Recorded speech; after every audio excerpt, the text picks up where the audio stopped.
Okay, let's have a look at some examples of locus descriptions which really end up requiring an algebraic solution. So here's an example. It says, find the equation of the locus of points that moves so that the distance from the point to 1 is twice its distance from the point B minus 4 minus 5. So find the equation of the locus of points. Now, a really important thing here to realise is that this set of points is initially represented by the abstract P. And I'm just going to call it xy.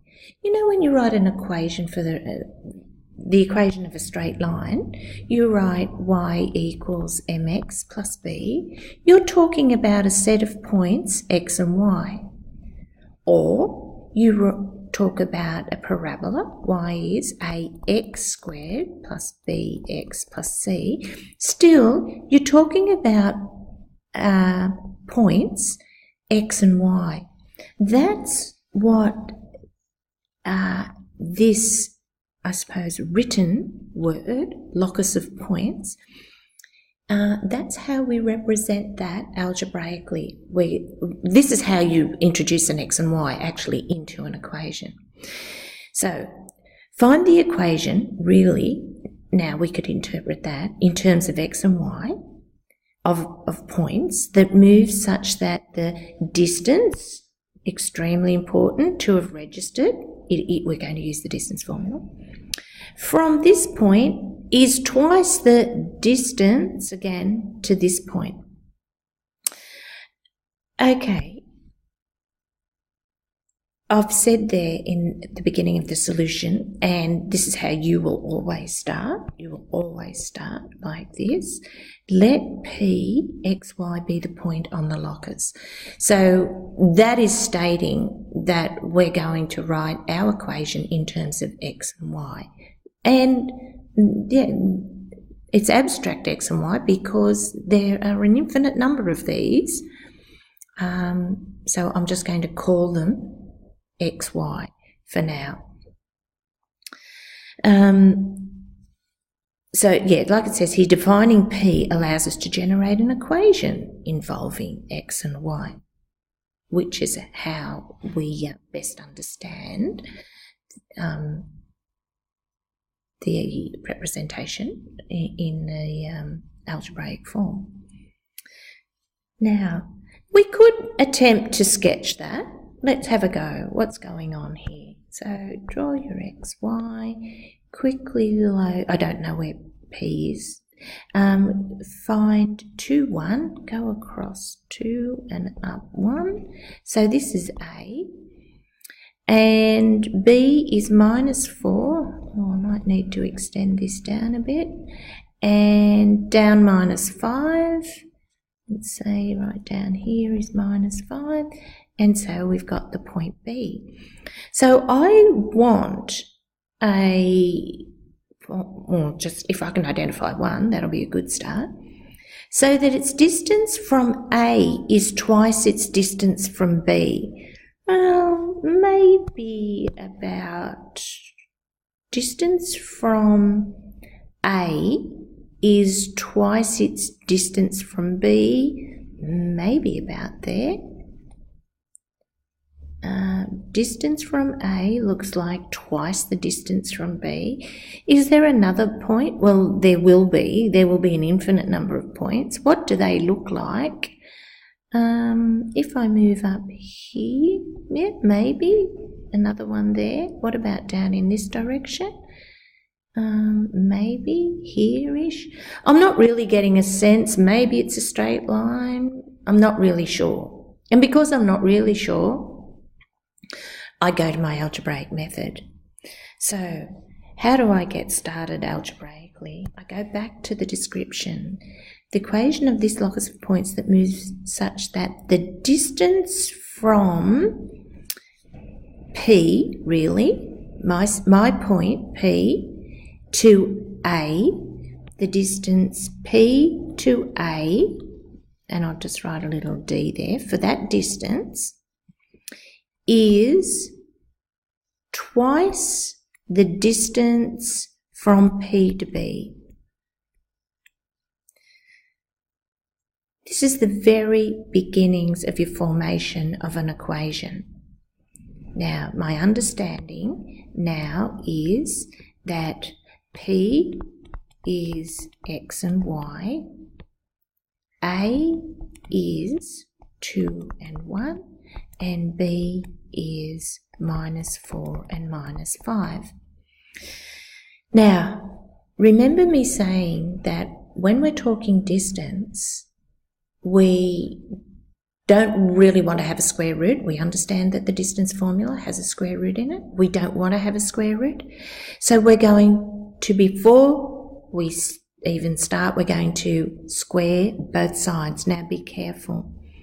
So actually I'll say that that distance all squared, which all that does is removes the square root, is, and I'll have to square the 2. I'm totally squaring both sides. Otherwise my equation doesn't stand true. So it's 4 times this distance all squared. And now that squaring that will remove the square root sign, and 2 goes to 4. I now have to use 4. What would the distance from P to AB? Well, we know that it is normally square root, but we're not having that because we've scaled it. x2, which I'll just call x, minus my x1 is 2, all in the bracket squared, plus y2, which is this. So it's like I'm calling these is my x1, y1, and for this time, this is my x2, y2, and then on the other side, this is my x2, y2 to get the other distance.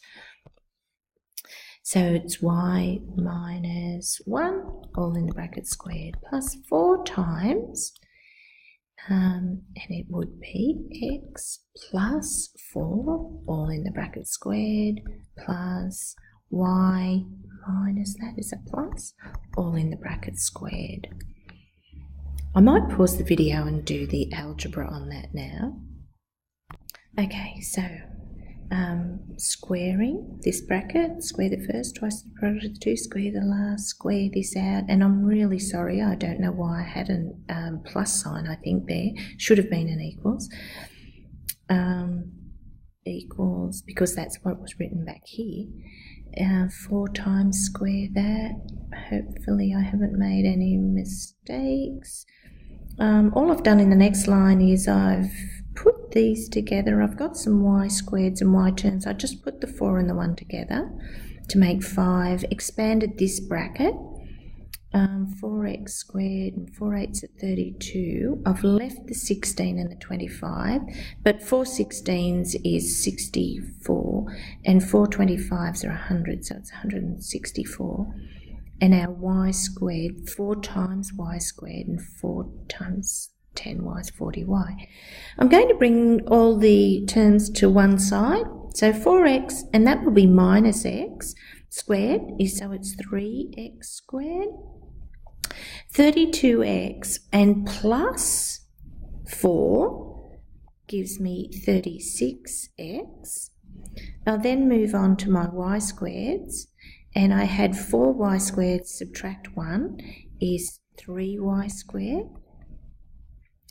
and 40y, and we would be adding another 2. So we'll have 42y, and from 164 we'll need to subtract 5, which is 159. Now, to me it's looking like a circle because it's got x squareds and y squareds in it.